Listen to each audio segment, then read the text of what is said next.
Բարև ձեզ, Ստեփան Գրիգորյան YouTube-յան ալիքի մասնակիցներ, ողջունում եմ ձեզ բոլորիդ, այսօր փետրվարի 5-ն է, մենք շարունակում ենք մեր աշխատանքը, այսօր պարզ է մենք կխոսենք այն ելույթների մասին, որոնք ունեցան Նիկոլ Փաշինյանը և Իլհամ Ալիևը Աբու Դաբիում, այդ մրցանակաբաշխության ժամանակ անպայման ուշադրություն ուզում եմ ձեր դարձնել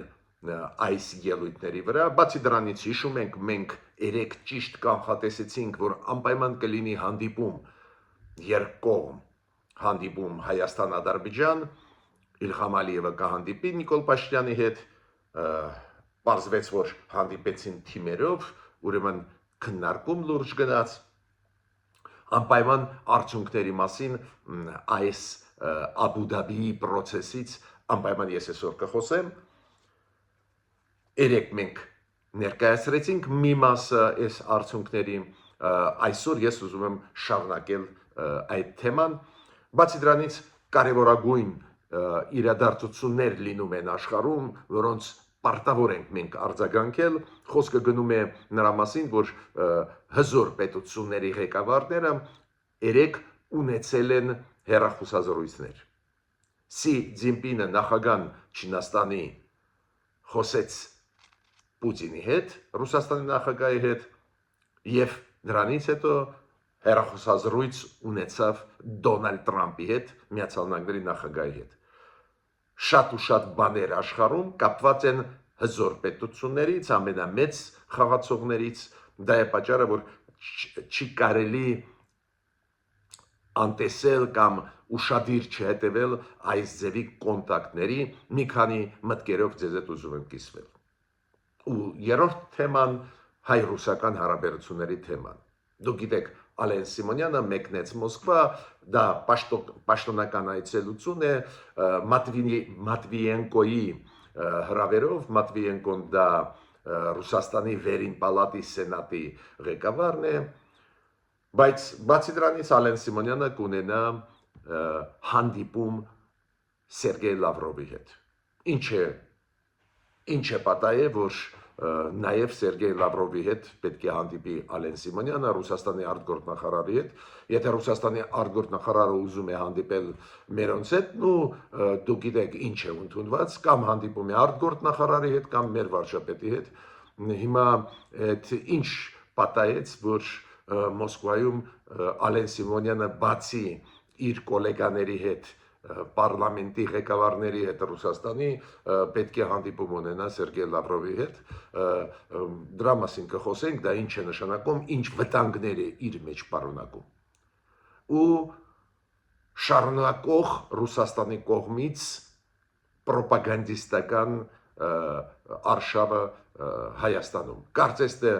ազգային ժողովի ընտրությունները մեր ներքին գործն է, գրեթե ամեն օր պաշտոնյաները Ռուսաստանի հանդես են գալիս ելույթներով, երեք Օվերչուկը, դուք գիտեք Օվերչուկը դա փոխվարչապետն է Ռուսաստանի, նորից խոսած Հայաստան-Եվրամիություն հարաբերությունների մասին։ Ինչ եք մեզանից ուզում, ինչ են ուզում, այդպես ու չհասկացա, ստեղ նորից նույն նարատիվները, նույն հեքիաթները կրկնվում էին, բայց չի կարելի անտեսել այս հզոր արշավը, որը գնում է մեր պետականության դեմ։ Հիմա սկսում ենք մեր այսօրվա աշխատանքը։ Առաջինը այս մրցանակաբաշխության մասին, որը երեք կատարվեց Աբու Դաբիում, Զայեդ մրցանակի մասին է խոսքը, բավական ճանաչված, մինչդեռ հիմնադրվել է ուղղակի 5-6 տարի առաջ, բայց այդ մրցանակը բավական հիմա ճանաչված է, մարդկային եղբայրության համար է, կոպիտ ասած այն ղեկավարները պետությունների, ովքեր անում են լրջագույն քայլեր դեպի խաղաղություն, դեպի համագործակցություն, իրանք ստանում են այդ մրցանակը ստացել է գլխավոր քարտուղարը ՄԱԿ-ի, պարոն Գուտերիշը, ստացել է Հռոմի Պապը, ուզում եմ ասել, բավական հեղինակավոր մրցանակաբաշխություն երեք եղավ, այդ մրցանակը ստացան Նիկոլ Փաշինյանը, վարչապետ Հայաստանի եւ Իլհամ Ալիևը նախագահ Ադրբեջանի իրենց ջանքերի համար, այդ խաղաղության պայմանագրի ստորագրման համար, իրեն ջանքերի համար դեպի խաղաղություն գնալը, դադարեցնել պատերազմական գործողություններ ու այս մրցանակաբաշխության process-ում շատ կարևոր են այդ երկու մրցանակ ստացած մարդկանց ելույթները։ Ու ես ուզում եմ մի քանի խոսք ասել եւ Ալիևի եւ Նիկոլ Փաշինյանի ելույթների մասին, ուշագրավ ելույթներ էին, օրինակ Նիկոլ Փաշինյանը ասաց, որ այս մրցանակը շնորհվում է, տրվում է պետությունների առաջնորդներին։ Բայց ինքը ասում է այդ մրցանակը ռեալ դա ժողովուրդների մրցանակն է, ժողովուրդները նաև ձգտել են դեպի խաղաղություն ու այդ մրցանակը նաև մեր ժողովուրդների մրցանակն է։ Ինքը ասաց, որ խաղաղության պայմանագիրը ստորագրեցին եւ Հայաստանը եւ Ադրբեջանը հասկանալուց հետո, որ այս հակամարտությունը, այդ կոնֆլիկտը պետք է ավարտվի, հակառակ դեպքում, եթե հիմա չավարտվի, ելի շատ ու շատ ծանր հետևանքների, վնասների կբերի։ Նաև Նիկոլ Փաշինյանը ասաց, որ փակվել է այս կոնֆլիկտի էջը Հայաստանի Ադրբեջանի միջև, եթե չփակվեր, ինքը ասաց ես ու պարոն Ալիևը չենք հայտնվի ստեղ ու չենք վերցնի այդ մրցանակը։ Նաև ինքը նշեց շատ մեծ դեր, որը խաղաց միջազգային հանրությունը, քանի որ այս մրցանակի խորհրդում, որը որոշում է ընդունում այդ զայդ մրցանակի տալը այն խորհուրդը, որը որոշում է, ինքը ասեց, այդ խորհրդում տարբեր տեղերից, տարբեր երկրներից, տարբեր ռեգիոններից հեղինակավոր մարդիկ են, ուրեմն միջազգային հանրությունը նաև գնահատեց այս խաղաղության process-ը, որին գնում են Հայաստանը եւ Ադրբեջանը։ Ես կասեի այդպես,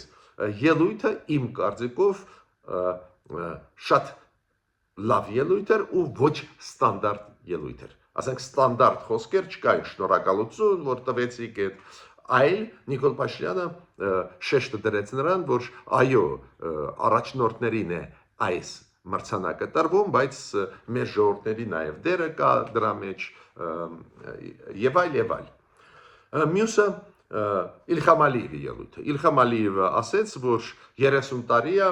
մենք պատերազմել ենք, հիմա կես տարի մենք գտնվում ենք խաղաղության մեջ։ Ինչի ինքը վերցրեց այդ կես տարին սահմանը։ Ես կարծում եմ դա կապված է օգոստոսի 8-ի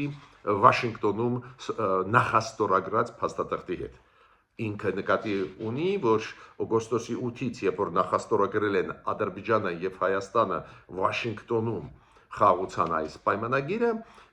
այդ պայից խաղաղությունը ուժի մեջ է մտել, մինչդեռ մենք գիտենք, որ ռեալ 2024 թվականից սկսած ռեալ ռազմական գործողություններ, հարձակումներ իրար վրա չեն եղել, բայց Իլհամ Ալիևը կես տարին այդ բառը որ ասեց, որ կես տարի մենք խաղաղության մեջ ենք, նկատի ունի օգոստոսի 8-ի Վաշինգտոնյան ստորագրված փաստաթղթերը։ Նաև ինքը ասեց, որ այդ Վաշինգտոնյան գագաթնաժողովից հետո մենք Հայաստանի հետ սկսեցինք համագործակցություն տարբեր ոլորտներում ու շատ շնորհակալ եմ Դոնալդ Տրամփին իր ջանքերի համար, որ խաղաղություն հաստատվի Հայաստանի եւ Ադրբեջանի միջև, պարզ է ինքը այդ մեսեջը Տրամփին ուղարկեց, սիրաշահելու Տրամփին, բացի դրանից Ադրբեջանի նախագահն ասաց, որ այս վերջի մի քանի ամսվա մեջ բավական լուրջ քայլեր արվեցին առևտրի ոլորտում, տրանսպորտ կոմունիկացիոն ոլորտում, սկսվեց ընդլայնվել մեր համագործակցությունը Հայաստանի հետ։ Ես պետք է դեսկուշացնեմ, մենք բոլորս հասկանում ենք, որ գործոնը Միացյալ Նահանգների այդ process-ում շատ մեծ է, ես ավելին ձեզ ասեմ, այն որ Ադրբեջանը հիմա ու մենք դա ողջունել ենք, որ թույլ է տալիս, որ Ադրբեջանի տարածքով, Ադրբեջանի երկաթգծերով գան Հայաստան տարբեր ապրանքներ, օրինակ ցորենը Ղազախստանից, Ռուսաստանից, Ադրբեջանի բենզինը մտնի Հայաստան, այդ քայլերը պարզ Ադրբեջանը անում է նաև այն պատճառով, որ շատ է ուզում, երազում, որ Միացյալ Նահանգների կոնգրեսի ընդունված որոշումը 1992 թվի, հիշում եք 907-րդ բանաձևը, ի վերջո չեղյալ համարվի, քանի որ Իլհամ Ալիևը ուզում է, որ բոլոր հետքերը կապված կոնֆլիկտի հետ վերացվեն։ Բայց ցանկացած դեպքում process-ը իրոք դրական է,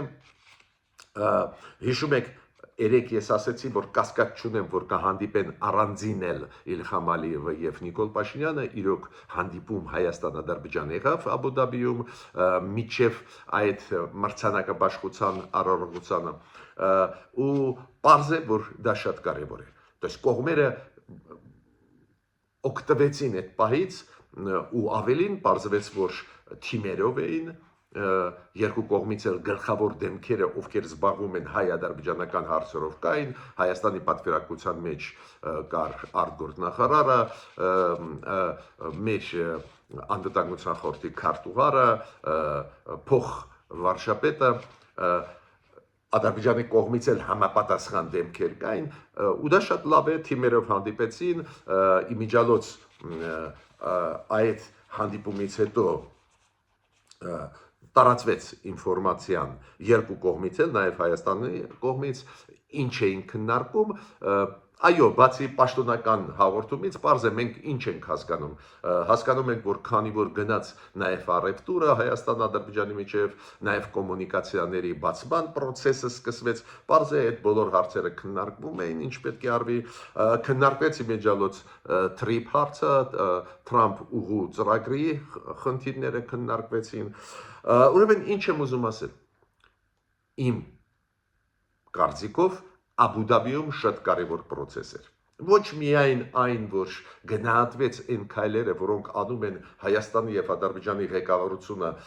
դեպի խաղաղություն գնալը, դեպի համագործակցություն գնալը, դեպի փոխելը մթնոլորտ Հարավային Կովկասում, կամավոր, կիսակամավոր նշանակություն չունի, բայց process-ը դրական գնում է, դա գնահատվեց այս մրցանակը տալով Փաշինյանին եւ Իլհամ Ալիևին գնահատվեց հենց միջազգային հանրության կողմից, մենք տեսանք ու երկրորդը այդ պահը օգտագործեցին կողմերը Հայաստանն ու Ադրբեջանը ու թիմերով հանդիպում էր ու բանակցային process-ը շարունակվում է։ Ակնհայտ է, որ պետք է ուժեղացնել եւ առևտուրը Հայաստան-Ադրբեջան եւ պետք է ամեն ինչ անել համոզելու Ադրբեջանին, որ ասի Թուրքիային կարելի է բացել սահմանը, մեծ գաղտնիք չի, որ Թուրքիան պահում է փակ սահմանը հենց դրա պատճառով, որ Ադրբեջանը դեռ չի համաձայնվում, որ բացվի այդ սահմանը, կասկած ես չունեմ, որ դա էլ քննարկվել է, բայց շատ լավ է, որ այս մրցաբաշխությունը կատարվեց, արարողությունը եղավ ու այս նույն օրը հանդիպեցին երկու պատվիրակություններ Հայաստանի եւ Ադրբեջանի։ Դա շատ ու շատ դրական տենդենսների մասին է խոսում ու գիտեք դա էլ ավելի կարևոր է այս ծանր վիճակում աշխարհի։ Տեսակ ինչ է կատարվում, կոնֆլիկտներ, հակամարտություն, լարված վիճակ տարբեր տարածաշրջաններում, ոչ միայն Ռուսաստանը, Թուրքիան, ինչ որ իրենց շահերը ամրապնդելու անում են ոչ ստանդարտ քայլեր աշխարհով մեկ ու առաջերտին ասենք հետխորհրդային տարածքում Մերձավոր Արևելքում, նաև մենք տեսնում ենք Միացյալ Նահանգների բարդ քայլերը աշխարհով մեկ, հիմա օրը մեջ փոխվում է իրավիճակը Իրանի հետ կապված, հեսա նորից, երեք կարծես թե դրական տենդենսներ տեսանք, այսօր նորից վտանգը, որ ամերիկացի հարձակում կանեն ուժեղացավ, նու ես չեմ ասում այն վտանգը, որը հիմա կա կապված Կուբայի հետ, Միացյալ Նահանգները լի են վճռականության հասցնել հարված նույնատիպ, որը հասցրեցին Վենեսուելային, հիմա ուզում են Կուբային հասցնել հարված, դա ուժեղացնում է լարվածությունը աշխարհով մեկ, ու այս ֆոնի վրա այն process-ը, որը Հայաստան-Ադրբեջան հարթակում գնում է, ես գնահատում եմ բավական դրական ու կարևոր այս անորոշ ալիկոծվող աշխարհում մենք ստեղ պետք է իրոք տարածաշրջանում փորձենք ինչ որ բաներ ստեղծել։ Հիմա պարզ է մենք պարտավոր ենք ուղղակի ձեզ հետ միասին եւ Սփյուռքայությունը եւ Հայաստանի Հանրապետության բոլոր քաղաքացիներս մենք պարտավոր ենք ուշադիր հետևել խոշոր խաղացողների քայլերի։ Օրինակ CDP-ը նախագահ Չինաստանի ունեցավ հեռախոսազրույց երեք Վլադիմիր Պուտինի հետ։ Պարզ է, հետո եկավ ինֆորմացիան, ինչի մասին է խոսքը, Կրեմլը ասեց, չինացիները պաշտոնական խողովակներով ասեցին, ինչի մասին էր խոսքը։ 1.5 ժամ խոսեցին, CDP-ը նախագահ Չինաստանի եւ Պուտինը, ես պետք է ասեմ, որ CDP-ը նաեւ Պուտինին հրավիրեց այս մոտակա մի քանի ամսվա մեջ հրավիրեց Չինաստան պաշտոնական այցով, պետք է զգուշացնեմ, որ ապրիլին Դոնալդ Տրամփ նախագահ Միացյալ Նահանգների պաշտոնական այցով պետք է մեկնի Չինաստան, ես կարծում եմ, որ Չինաստանը հրավիրեց նաև Պուտինին, քանի որ Չինաստանը օգտագործում է Պուտինին ու ուզում է անընդհատ ուղղել Միացյալ Նահանգների դեմ, որ Միացյալ Նահանգները ավելի հակված լինեն Չինաստանի հետ աշխատել կառուցողական առանց նախապայմանների, առանց կոշտ քաղաքականության, բայց շատ հետաքրքիր էր, ֆորմալ կողմերը ասում էին, որ դիրքորոշումները շատ ու շատ հարցերում համընկնում են, նույնիսկ Ուշակովը, Պուտինի օգնականը հանդիպումից հետո ասեց, որ քննարկել ենք Իրանը, Վենեսուելան, Կուբայի հարցը, նաև համագործակցությունը Միացյալ Նահանգների հետ, նշել ենք, որ երրորդ պետությունների դեմ ռուս-չինական հարաբերությունները ուղղված չեն, քննարկել են այն, որ տարբեր ռեգիոններում լուրջ վիճակ է ստեղծվել, պայթյունավտանգ վիճակ է ստեղծվել, ու Ուշակովը ասում է, որ կողմերը ֆիքսեցին, որ շատ մոտ են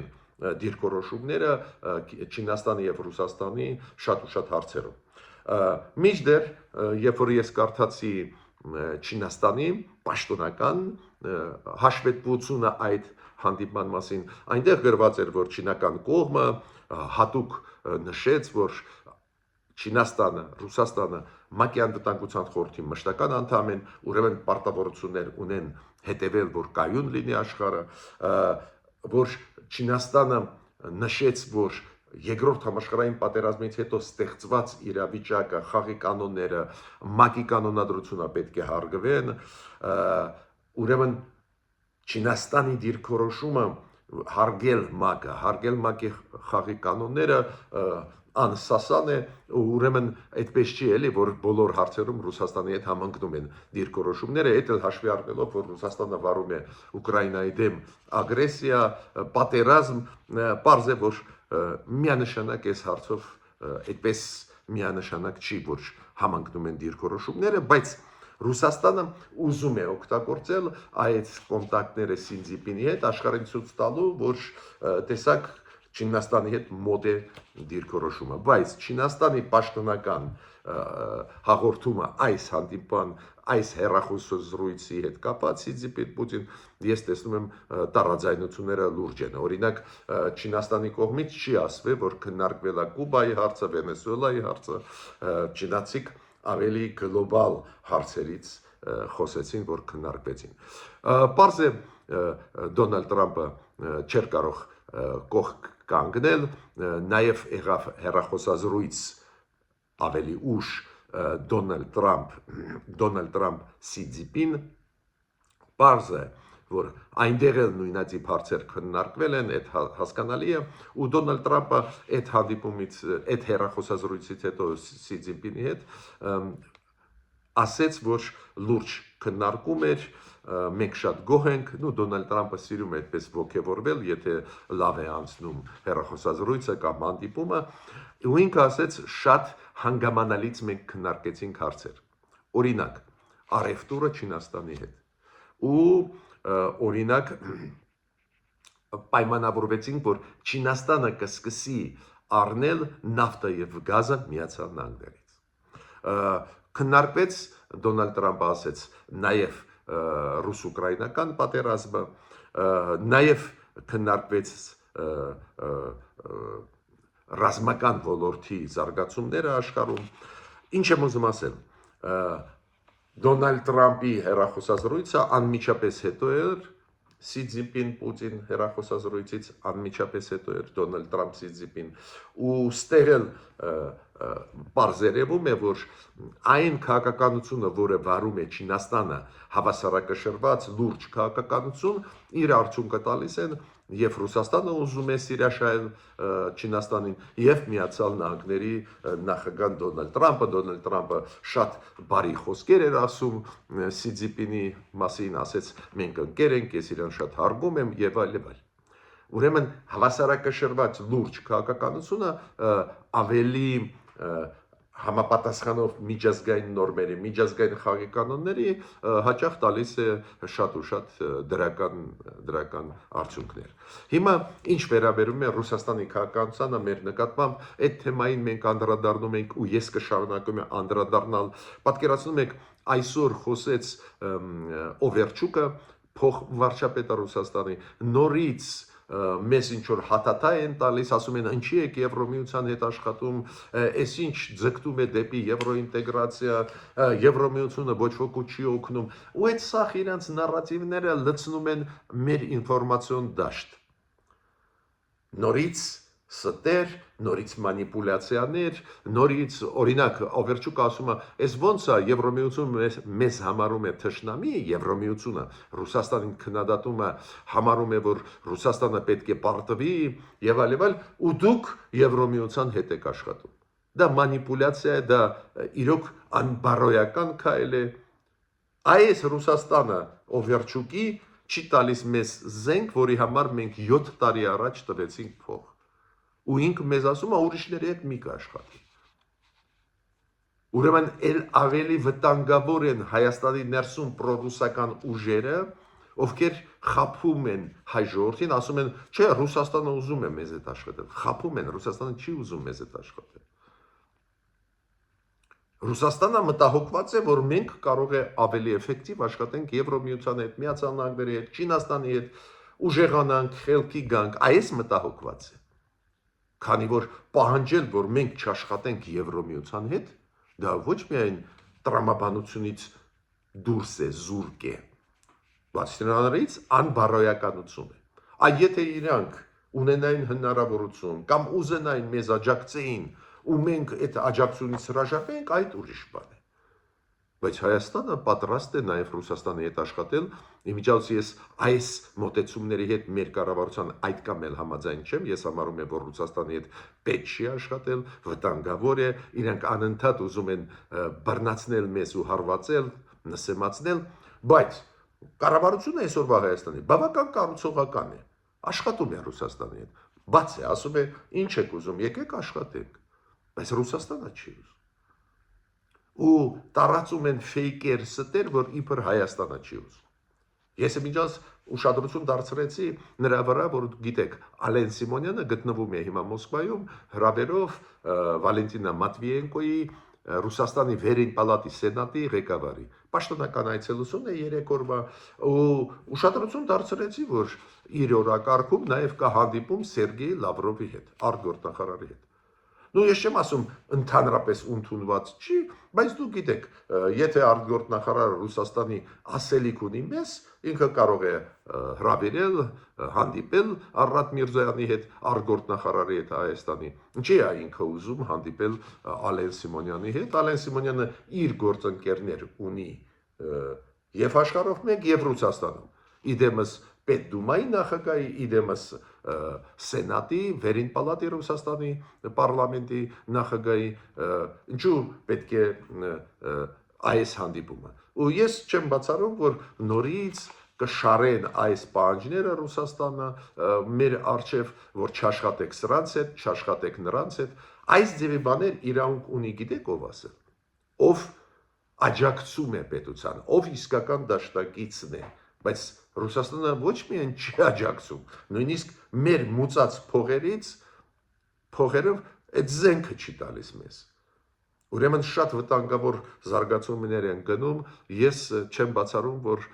իրոք Ռուսաստանը ուզում է նույն հարավը Հայաստանի տալ ուրիշներին, ոնց տվեց Ղարաբաղը, Ռուսաստանը ուզում է մոնիպուլացնել իրավիճակը ու